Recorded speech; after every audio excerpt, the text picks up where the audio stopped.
¿Por qué no pruebas llegar con una gran sonrisa en las mañanas a tu oficina? Verás, cuando tú llegas sonriendo y saludas a tu equipo de trabajo, a tus colaboradores, a tus empleados con una gran sonrisa, tu voz se va a proyectar. Y lo que va a emanar de ti va a ser una alegría, una energía, un entusiasmo. ¿Y qué crees que va a ocurrir eso? Va a ser contagioso.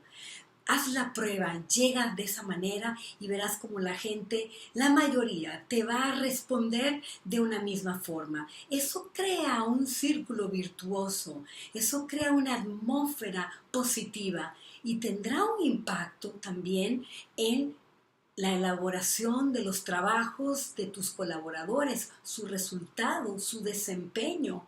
Un ambiente positivo, un ambiente alegre donde todo el mundo se acostumbra a sonreírse y a pedir las cosas por favor y a dar las gracias, es un ambiente que se ha comprobado que es más propicio a que la gente se sienta feliz trabajando en él y va a dar lo mejor de sí.